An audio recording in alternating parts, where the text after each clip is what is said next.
Flight Plan. By Deborah Davis, Shreveport, Louisiana. The woman at the airline ticket counter in Munich, Germany, just shook her head. "I'm sorry, but there's no more availability on this flight," she said. Great, I thought. My husband Bob and I had enjoyed every moment of our dream vacation, 2 weeks in Europe, but I was ready to go home to Shreveport, Louisiana, and sleep in my own bed. Bob could see how frustrated I was. "We'll just have to try to get on the flight tomorrow," he said. "Let's enjoy the extra day."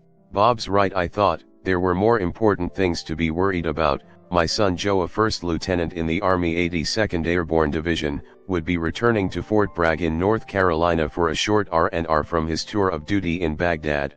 We weren't sure we'd be able to see him in the little time he'd be stateside. Plus, the time was so up in the air. Back at our hotel, I checked my email to see if our daughter-in-law Monica had any news on when Joe was due to arrive. Sure enough, there was a message. "Joe's been delayed again," it read, with one of those little frowny faces. The next morning we made it onto our flight back to the States. Unfortunately, we had to stop in Atlanta. Our connecting flight there was delayed because of bad weather. The hours passed. I felt the frustration building. "That's it," I finally said. "I just want to get home already." That's when I saw a group of soldiers coming down the ramp from one of the gates. I thought of Joe. They're coming back from a war, I reminded myself. I'm coming back from vacation. What right do I have to be frustrated? Maybe the troops were God's way of reminding me to trust in His time. Bob grabbed my arm. "Look at those soldiers coming down the ramp." "I see them," I said. Bob persisted. "Do you see who's in front?" Suddenly, all those delays across all those miles made perfect sense.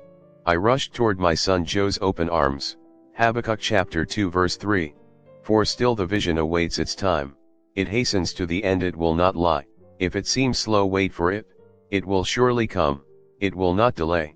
For my thoughts are not your thoughts, neither are your ways my ways, says the Lord." He said to them, "It is not for you to know times, or seasons, which the Father has fixed by His own authority.